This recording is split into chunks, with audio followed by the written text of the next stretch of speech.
Halo, apa kabar Saksikers?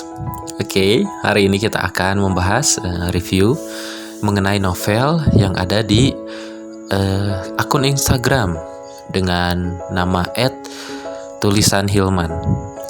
Oke, daripada lama-lama, mending kita langsung bacain aja.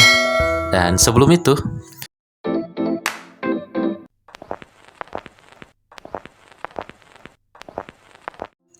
oke, di caption pertama itu prolog.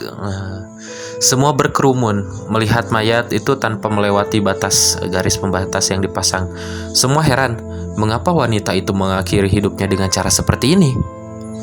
Pak, saya menemukan surat wasiat dalam saku korban. Pria berpakaian polisi memberikannya kepada pria setengah baya yang tampaknya sangat detektif banget lah.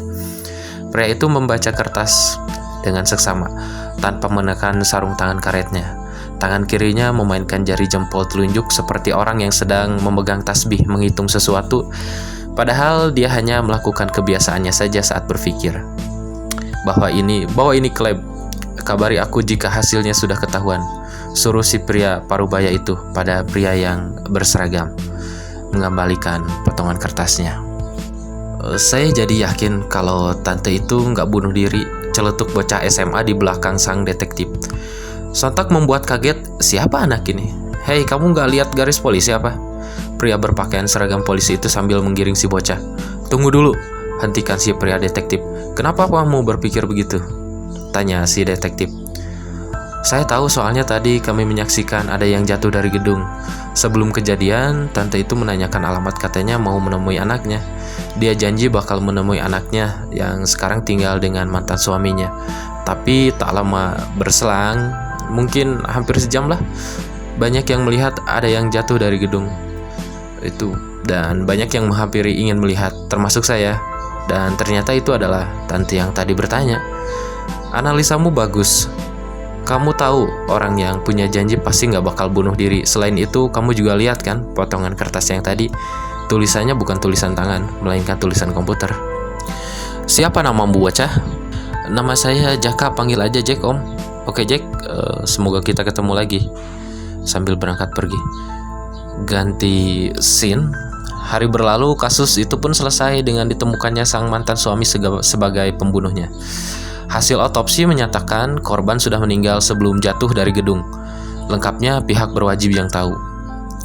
Di taman itu, seorang gadis menangis terseduh didampingi teman sebelahnya. Jack menghampiri. Kamu baik-baik aja? Tanya si Jack. Teman si gadis masih mengusapi punggungnya berusaha menenangkannya. Pertanyaan Jack pun belum dijawab. Ya udah, kalau nggak mau jawab, Jack hendak berangkat, tapi kaki kirinya menginjak tali sepatu kanannya yang terlepas dari ikatannya sehingga membuat dia terjatuh. Sontak suasana menjadi komedi kayak di film-film komedi legend kayak Warkop. Betapa malunya si Jack ini jatuh di depan para gadis. Dan SD pun yang tadinya menangis terseduh-seduh kini tertawa terbahak-bahak karena lihat kejadian itu. Sakitnya sih nggak seberapa ya, tapi malunya itu loh. Teman si cewek yang tadi mengusap punggung ikut tertawa. Jahat tuh ketawain gue. Tawa pun perlahan mereda. Ucapan muncul dari mulut basah SD. Makasih ya Jack. Ucapan itu begitu terasa di hati. Tangis yang berubah jadi tawa dibalas dengan senyum indah melengkung dari bibir. Syukurlah kalau lu nggak sedih lagi, Es. Setelah kejadian itu, Jack mulai berjalan meninggalkan mereka dan menuju halte. Jack sadar langkah kakinya tak sendiri, dia diikuti seseorang. Sejenak dia diam. Orang yang mengikuti itu pun diam. Kembali berjalan sampai tiba-tiba di bis, orang yang mengikuti Jackie dengan sigap dan cepat membayarkan ongkos bis Jackie. Dialah SD. Jackie hanya diam dan tidak mau berkomentar, hanya menerima saja. Kenapa kamu mengikutiku? Tanya Jack. IGR, sambil membalik wajah ke arah lain. Sejenak, semua seperti hening sepi. Hebat ya jadi kamu, ujar SD memecah suasana. Apa maksudmu? Tanya Jack. Aku tahu. Tadi kamu pasti sengaja melepas tali sepatu itu agar terjatuh. Tapi aku benar-benar terhibur, Jack. Alir wajah yang begitu mempesona terlukis indah saat bibirnya bergerak. Kenapa kamu berpikir begitu? Kita sudah lama kenal, Jack. Aku tahu siapa kamu. Wajah skeptis terlihat di wajah Jackie. Kamu ini orang jenius. Bagimu semua adalah keberuntungan. Kamu tidak menunggu keberuntungan, tapi kamu membuatnya. Berbeda dengan orang lain yang keberuntungan tidak setiap saat datang.